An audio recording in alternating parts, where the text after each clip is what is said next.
هل يا ترى تقدر تطلع فلوس من المونتاج باستخدام برنامج دافنشي النسخة المجانية بس؟ ده السؤال اللي سألته لنفسي أول ما دخلت عالم المونتاج. كان ده أكبر هدف ليا، إن أنا أطلع فلوس زي أي حد أو أشتغل باستخدام مهارة المونتاج وباستخدام الجهاز اللي معايا، لأن كان معايا جهاز متوسط، جهاز الشخصي إمكانيات بسيطة خالص، جهاز شبه متوسط مجرد إن أنا بقعد بلعب عليه، بستخدمه في التصفح، بستخدمه في أي حاجة. فلما جيت في فترة لقيتني محتاج ان انا ادخل فلوس واشتغل شغلانة تانية، بدأت ادور على الحاجات المتاحة معايا اللي ابدأ اشتغل من خلالها، وما كانش قدامي غير الجهاز. فبدأت ادور، لقيت ان كل الناس بتقولك اتعلم مونتاج، والمونتاج فيه فلوس، والناس تقدر تدفع لك فلوس على الفيديوهات اللي بتعملها بمبالغ كبيرة وهتغتني من وراه والكلام ده كله. فبدأت ادور على ازاي ادخل عالم المونتاج. لقيت ان اول حاجة لازم تختارها وهي السوفت وير اللي هتشتغل عليه. بدأت ادور زي اي حد على يوتيوب وعلى جوجل افضل برامج لعمل المونتاج. ناس كتير كانت بتتكلم على ادوبي بريمير وادوبي افتر افكت، وناس كانت بتتكلم على كاب كات، لكن كان في ناس قليلة كده بالعربي يتعدوا على الصوابع بتقول ان في برنامج جميل جدا وبرنامج مجاني وبرنامج احترافي جدا اسمه دافنشي ريزولف. لما سمعت الاسم ده بدأت ابحث عنه، يعني ايه دافنشي ريزولف، البرنامج ده بيستخدم في ايه. لقيت ان كل الناس بتقول ان هو حلو في التلوين، فبدأت اسأل هل البرنامج ده بتاع تلوين بس؟ يعني البرنامج ده ما بعملش عليه حاجة غير التلوين؟ لقيت الناس بتقول لا، لكن كانوا ناس قليلين. معظم الناس تقول لك ده تلوين، ده احسن حاجة في التلوين، لكن ما ينفعش في الايديتنج، ما ينفعش في الموشن جرافيك وهكذا. فبدأت اتعمق اكتر في السيرش وابحث على مصادر اجنبية وعلى جوجل اكتر. لقيت ان ناس كتير بتشتغل على دافنشي ريزولف كبرنامج اساسي ليهم في المونتاج. اكتشفت ان البرنامج ده مش مجرد برنامج واحد، هو يعتبر اكتر من برنامج مجتمعين في برنامج واحد. برنامج تقدر تعمل عليه ايديت للفيديوهات بتاعتك، تقطعها ترصها على التايم لاين، تقدر تعمل عليه موشن جرافيك، تقدر تعمل عليه مشاهد 3D، تقدر تلون عليه، تقدر تعمل اصوات عليه، ساوند ديزاين، ساوند افكت. برنامج جامع كل حاجه في مكان واحد. مش مضطر عشان اعمل انيميشن ان انا افتح برنامج معين، علشان اظبط الكليبات بتاعتي، علشان اظبط الصوت فافتح برنامج معين. لقيته برنامج متكامل. لكن وقعت قدامي مشكله وحيده، وهي مشكله الامكانيات بتاع الجهاز بتاعي، وهي دي النقطه الاساسيه اللي هنتكلم فيها بالاخص في الفيديو ده. ازاي تبدا تبني احسن جهاز لبرنامج دافنشي ريزولف علشان تاخد افضل اداء من البرنامج وتطلع باحسن نتيجه من الفيديوهات بتاعتك. فخلينا متفقين في البدايه، لو انت شغال اي شغلانه في الدنيا، الشغلانه دي بتعتمد على الالات او السوفت وير. طالما السوفت وير اللي معاك متكامل، الاله اللي معاك كويسه مريحاك، تقدر تعمل لك كل حاجه باريحيه بسلاسه، فانت هتعرف تبدع وهتحب الشغلانه. لو الجهاز اللي تحت ايدك بيهنج، بيلاج، بيفضل يقعد كتير عبال ما يحمل وهكذا، فانت اصلا هتزهق. وبالاخص في موضوع المونتاج، لان المونتاج ده حاجه ابداعيه، فلازما يكون معاك الدنيا سريعه كده عشان تقدر تبدع. فاحنا دلوقتي عندنا قسمين، قسم سوفت وير وقسم هاردوير. اول حاجه هو السوفت وير، سواء هتستخدم دافنشي، سواء هتستخدم بريمير، سواء هتستخدم كاب كات. فطالما السوفت وير اللي انت هتستخدمه متكامل، يعني مش ناقصه حاجه، يعني تقدر تعمل عليه كل حاجه، لكن باختلاف الطرق من السوفت وير ده للسوفت وير ده، فانت السوفت وير مفهوش مشكله. علشان بلاقي ناس كتير تقولك انت ما تقدرش تعمل الشغل اللي بتعمله على بريمير تعمله على دافنشي. لا، انت تقدر تعمل اي شغل حرفيا على بريمير تقدر تعمله على دافنشي. فانا من كلامي ده انا مش بقلل من سوفت وير معين، انا بقول لك طالما السوفت وير اللي انت بتشتغل عليه متكامل تقدر تعمل عليه كل حاجه، فمش مهم الطريقه اللي هتعمله بيها، المهم هل انت فعلا هتقدر تعمل الشغل ده ولا لا باستخدام السوفت وير اللي معاك. نقطة كمان في موضوع السوفت وير وهي واجهة الاستخدام. طبعا كل برنامج بيبقى له واجهة استخدام، كل واحد له مزايا وله عيوب. انا بشوف ان دافنشي واجهته منظمه، في ناس تقول لك واجهته لا انت كل حاجه في حته وهكذا. انا بلاقي عندي على اليمين الانسبكتور، وده اقدر اتحكم من خلاله في كل حاجه في الفيديو. بلاقي عندي على الشمال الافكتات والميديا بول وكل حاجه، الشاشه في النص، التايم لاين تحت، حتى كمان عندك اوبشن في صفحه القط.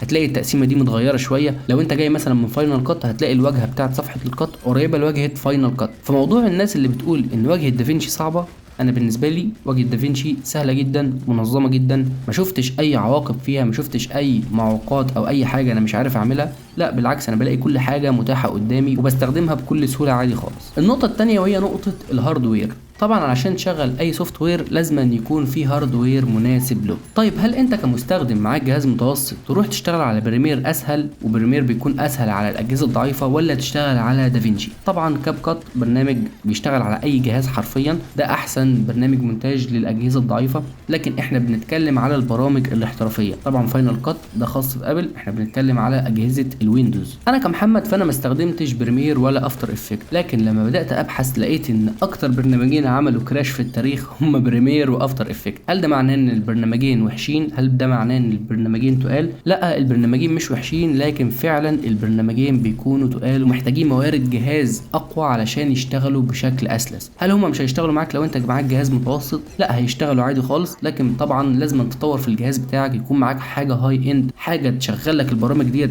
بشكل كويس بشكل سلس، علشان زي ما قلنا طول ما الدنيا سلسه معاك انت بتقدر تبدع. والكلام ده برضو بينطبق على برنامج دافينشي ريزولف. زي ما قلنا في برنامج دافينشي ريزولف انت بتكون فاتح حرفيا 4 برامج مع بعض، لان صفحه الايديت فانت بتعمل فيها كل الشغل اللي بتعمله في بريمير، صفحه الفيوجن هي موشن جرافيك وال 3 دي والانيميشن وهكذا، فانت بتعمل كده شغل افتر افكت. صفحه الكالر دي صفحه لوحدها، صفحه الفير لايت فدي ادوبي اوديشن اللي بتعمل فيها تعديل الصوت، وطبعا معاك صفحه الريندر اللي بتبدا ترندر منها الفيديوهات بتاعتك. فبالعقل كده هنقول ان دافينشي اتقل من ادوبي بريمير وادوبي افتر افكت لو هتشتغل عليهم، لكن الحقيقه هي العكس تماما. دافينشي ريزولف بما انه برنامج مليان، لكن مقارنه بشغلك على برامج ادوبي فهو يعتبر اخف منهم الاثنين، وده بناء على اراء وريفيوهات الناس اللي استخدمت البرامج. انا زي ما قلت انا ما استخدمتش برامج ادوبي علشان احكم عليها سواء هي تقيله على الجهاز اللي معايا او صعبه او هكذا، انا اشتغلت بس على برنامج دافينشي. لكن الناس اللي جربت البرنامجين واللي نقلوا من ادوبي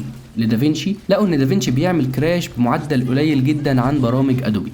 طيب هل ده معناه ان دافينشي برنامج خفيف وسلس ولذيذ كده؟ لا، برضه دافينشي محتاج جهاز قوي علشان تقدر تشغله بشكل كويس بشكل مريح ليك، علشان تقدر تبدع في الفيديوهات بتاعتك وتطلع الشغل بسرعه وتطلع شغل جميل من خلاله. طيب ايه احسن مواصفات جهاز اشتريها علشان اشغل برنامج دافينشي، او ايه الحاجات اللي في الجهاز وانا بجمع الجهاز اركز عليها علشان اخد احسن تجربه من برنامج دافينشي؟ وهو ده الموضوع الاساسي في فيديو النهارده، الموضوع اللي انا عامل عليه الفيديو، لاني في الفتره الاخيره طورت التجميع الاساسيه بتاعتي اللي بشتغل بيها على برنامج دافينشي، لكن وانا بطور ما طورتش التجميع كلها مره واحده، انا طورت قطعه قطعه علشان اشوف كل قطعه لما اطورها لوحدها هتديني اداء اعلى وكفاءه اعلى في انهي نقطه من شغلي على البرنامج. انا في البدايه كانت معايا تجميع متوسطه خالص، كان معايا رايزن 5 2600 ب 450 رامات 8، وكارت الشاشه كان عندي جي تي اكس 1660. طبعا كارت الشاشه كان 6 جيجا في رام، كان معايا اس اس دي 256 حاطط عليه ملفات الويندوز، وكان معايا هارد اتش دي دي ببدا اخزن عليه البيانات وبخزن عليه الفيديوهات وهكذا.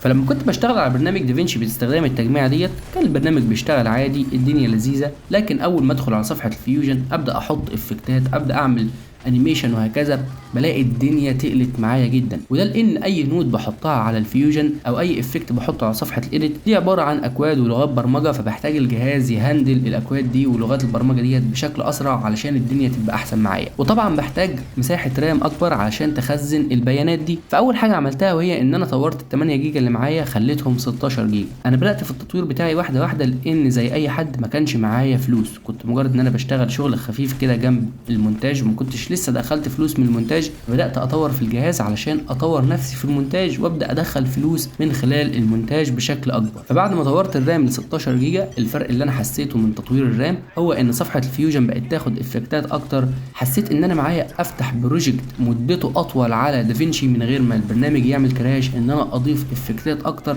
من غير ما البرنامج يعمل فريز او يعمل كراش. فهي دي فايده الرامات، ان هي هتديك مساحه اكبر او امكانيه اكبر انك تزود من الافكتات وتزود من النودات اللي بتعملها في المشروع بتاعك. طبعا ليها فوائد تانية في النظام، لان انا كان معايا رامه واحده 8 بقى معايا 2 16، فبالتالي اتفعل عندي الدول تشانل وبقت سرعه نقل البيانات من البروسيسور للرامات والعكس اسرع بشكل ملحوظ، وده كان اسرع في فتح الجهاز في فتح التطبيقات، والجهاز بقى اخف والبرنامج بقى اخف، حاجه بسيطه. نيجي لتاني جزء وهو جزء كارت الشاشه. الناس اللي متابعاني من البدايه على القناه عارفه ان كارت الشاشه اللي كان معايا اتحرق، اللي هو الجي تي اكس 1660 كان 6 جيجا في رام. ولما جيت اشتري كارت شاشه جديد بدات ادور في السوق، وبرضه بناء على الميزانيه اللي معايا. اي نعم انا كان نفسي اجيب ال 50 90 والله، لكن ما كانش معايا ميزانيه. زي كل الناس بيكون نفسهم يجيبوا احسن حاجه في الدنيا واحسن حاجه تمشي لهم الشغل، لكن برضه جيبك اللي بيحكمك والميزانيه اللي بتحكمك في الاول والاخر. لما جيت ادور بالميزانيه بتاعتي لقيت ان انا ممكن اشتري ال 40 60 او ال 40 60 تي اي، لكن ده كان في سوق الجديد.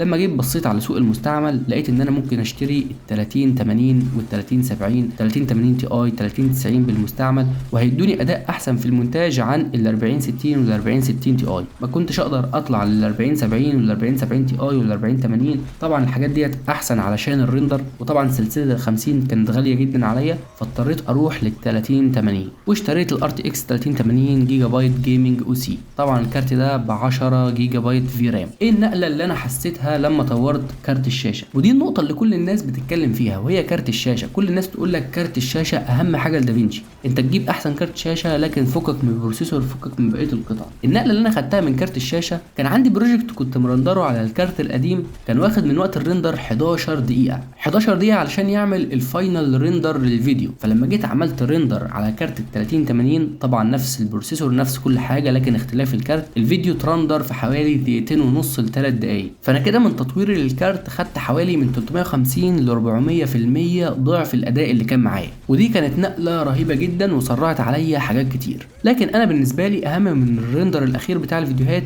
هو التايم لاين ريندر او الكاش ريندر. ده اللي بيخلي التايم لاين معاك يشتغل سموث، ده اللي بيخلي البلاي باك اللي قدامك في الفيديو والافكتات اللي بتحطها بالانيميشن اللي بتعمله تقدر تشوفه لحظي، مش هتستنى تعمل ريندر نهائي علشان تشوف الانيميشن بتاعك سلس، تشوف المشاهد بتاعتك تمام، الترانزيشن بتاعتك كويسه، الساوند افكت مظبوط مع المشاهد ولا لا. فكان بالنسبه لي اهم حاجه هو التايم لاين بلاي باك والكاش ريندر، ودول الصراحه ما حسيتش فيهم بفرق كبير عن قبل كده. الفكره ان انا كان عندي البروسيسور هو عقل الجهاز اللي هو الرايزن 5 2600، اداؤه ما كانش احسن حاجه في المونتاج، وطبعا كان عامل بوتل نيك مع كارت الشاشه، فكارت الشاشه ما كانش بيطلع احسن اداء له، زائد ان البورده البي 450 كان البي سي اي اي بتاعها جين 3 والكارت بتاعي البي سي اي اي بتاعه جين 4، فانا مشغل كارت على بي سي اي اي جين 3، فطبعا برضو مش واخد الاداء الاحسن بتاعه. فطبعا قلت لازم اطور البروسيسور عشان اخد احسن اداء على التايم لاين. لما جيت اطور البروسيسور لقيت ان انا لو طورت البروسيسور هروح لمنصة AM5، وعشان اطور ل AM5 لازم اشتري رامات جديدة، وطبعا كلنا عارفين موضوع الرامات دلوقتي حرفيا اسعارها جنونية، وطبعا انا زيكم ما كانش معايا فلوس او الرفاهية ان انا اشتري اي حاجة تيجي قدامي، فاضطريت ان انا افضل على منصة AM4. لكن قبل موضوع البروسيسور جه حصل معايا دروب، والهارد اللي كان عليه كل الشغل اتحرق اللي هو الهارد HDD. فلما جيت احتجت ولقيتني محتاج اشتري هارد، قلت ما انا اشتري M.2 احسن بما اني كده بطور في الجهاز، واشوف برضو M.2 هيديني فرق ايه في الاداء. فجيت رحت اشتريت M.2 جين 4 بسعه 1 تيرا ووصلته على التجميع بتاعتي، لكن البورده برضو بتدعم بي سي اي اي جين 3 للM.2، فبناء على ده ما خدتش برضو سرعته الكامله. لكن انا كده كنت عامل حسابي لما اجيب بروسيسور فانا هجيب بروسيسور هاي اند من AM4، فلازم برضو ان انا هطور البورده بتاعتي، فكده هجيب بورده بتدعم جين 4. فجبت الM.2 بتاع الجين 4 ووصلته على المذر بورد واشتغل على جين 3. لكن النقطه اللي فرقت معايا في الاداء، الجهاز بقى يفتح اسرع، البروجكتات بقت تفتح اسرع، البرنامج بقى يفتح اسرع، الدنيا بقت اسلس حاجه بسيطه، الكاش بقى اسرع حاجه بسيطه، الميديا فايل اللي بحطها على البرنامج بقت اسرع، وان انا اتفرج على الميديا اللي معايا في البرنامج بقت اسلس وبقت اسرع. فلقيت ان الدنيا اتحسنت من الناحيه دي لما جبت الM.2 الجين 4. لكن طبعا هنرجع للنقطه الاساسيه بتاعتي وهي التايم لاين بلاي باك والكاش ريندر، ودول الحل ليهم انك تجيب بروسيسور كويس علشان يهندل كل التجميع اللي معاك دي ويشغلها باحسن شكل ممكن. فلما جيت دورت على حاجه هاي اند من AM4 لقيت ان انا قدامي الرايزن 9 5950X، لكن لما جيت اشتريه حصل دروب، والشخص اللي كان هيبيعه لي لان كده كنت هشتريه مستعمل حصل دروب والشخص مرضيش يبيعه، فروحت لاخوه الاصغر اللي هو الرايزن 9 5900X. المعالج ده 12 كور 24 ثريد، التردد بتاعه 3.7 على البيز و4.8 على البوست، الدنيا فيه كويسه، يقدر يهندل لي البرنامج بشكل كويس، يقدر يهندل الدنيا في شغل المالتي تاسكينج، ان انا افتح اكتر من برنامج، ان انا اعمل اكتر من حاجه على الجهاز في نفس الوقت بشكل احسن، وطبعا هيشيل البوتل نيك اللي ما بين المعالج وما بين الكارت اللي كانت معايا. فاشتريت الرايزن 9 5900X. لكن لما جيت اركبه على الجهاز لقيت ان انا محتاج ليكويد كولر للمعالج السفاح ده، فبدات تاني ادور على احسن ليكويد كولر للمعالج ده، فلقيت ان احسن ليكويد كولر على الفئه اللي معايا او على البادجت اللي كانت معايا هو الاركتيك ليكويد فريزر 3 برو 360. الناس حرفيا كلها كانت بتشكر في المبرد ده، احسن مبرد في الفئه، احسن مبرد في العالم. فبناء على الريفيوهات وبناء على البنش مارك رحت اشتريت المبرد. فلما جيت اركبه في الكيس اللي كانت عندي واللي هي كانت قديمه نسبيا، كيس ميد تاور قديمه نسبيا، لقيته مش راضي يتركب. فانا كده بقى معايا مشكله، وهي ان انا لازم اطور الكيس اللي معايا علشان اقدر اركب المبرد، ولازما اركب المبرد علشان اركب المعالج، ولازما اجيب بورده علشان اجمع كل الحاجات ديت، لان البورده اللي معايا دوائر الطاقه اللي فيها ما كانتش هتستحمل تغذيه المعالج بالطاقه بشكل مستمر وبكفاءه عاليه. فبدات ادور في نفس الوقت على احسن بورده اجيبها للمعالج واحسن كيس اجيبها للكولر. لما دورت على البورده في الاول لقيت ان قدامي شريحتين اللي هي الاكس 570 والبي 550. الفرق الاساسي ما بينهم ان الاكس 570 هتديني منافذ اكتر لام دوت 2 جين 4، لكن البي 550 هتديني منفذ واحد للام دوت 2 جين 4 وبقيه المنافذ هتكون جين 3. فبناء على الفلوس اللي معايا اخترت البي 550 الاورس اليت، والبورد دي لقيت ان فيها معظم الحاجات اللي انا محتاجها حاليا. منفذ واحد للام دوت 2 جين 4، بيس اي اي للكارت جين 4، طبعا بتدعم المعالج، الفي ار ام والمكثفات وتغير الطاقه بتوعها كويسين بشكل يستحمل الرايزن 9 اللي معايا، فيها 4 مداخل للرامات، فيها يو اس بي 3. من الاخر كان فيها كل حاجه انا محتاجها، كل حاجه تشغل لي التجميعه باداء كويس. والناحيه الثانيه طبعا كنت بدور على كيس علشان تشيل المبرد وعلشان تشيل كل التجميعه، فوقع اختياري على الليان لي لان كول 216. مش عارف اقول ايه، لكن الكيس دي اول ما فتحتها انا انبهرت حرفيا. الكيس جميله جدا، لما ركبت التجميعه فيها التهويه بتاعتها جميله جدا، مروحتين 160 من قدام، مروحه 140 من ورا، مش من كل حته، فيها بانل تمبر جلاس من قدام. الكيسه شكلها شيك وشكلها حلو جدا، وبتدعم الرادياتير اللي معايا، وفيها كمان برضو ميزه اللو بروفايل، وهي انك تقدر تنزل المذر بورد عن مكانها الطبيعي، فبالتالي هيكون في اريحيه اكتر للرادياتير ان هو يركب بدون اي مشاكل. طبعا انا جبت باور سبلاي جديد لان الباور اللي معايا كانت كفاءته مش احسن حاجه، وكان امداده للطاقه مش احسن حاجه، فجبت باور سبلاي جديد 850 واط من زيجماتيك، باور فيه كل وسائل الحمايه اللي انا محتاجها للكيس بتاعتي، وهيقدر يمد التجميعه بالطاقه اللي هي محتاجاها. وصلت كل حاجه طبعا بعد عناء طويل مع التجميع، لان كانت اول مره اجمع تجميعه بايدي واول مره اركب مبرد مائي في حياتي، لكن الدنيا طلعت سهله جدا وطلعت لذيذه يعني، وجمعت التجميعه والحمد لله التجميعه اشتغلت وكله تمام وزي الفل. اول حاجه عملتها ان انا فتحت برنامج دافينشي ورندرت بروجكت كنت مرندره على التجميع القديمه، لكن بنفس الكارت اللي هو ال 3080، لكن مع البروسيسور القديم والحاجات القديمه. الفيديو كان واخد ريندر حوالي 3 دقايق او دقيقتين و50 ثانيه بالظبط. اول ما رندرته على التجميع الجديده بقى بعد ما ركبت كل حاجه خد من وقت الريندر 50 ثانيه، فانا كده بقى معايا نقله رهيبه جدا في موضوع الريندر ده.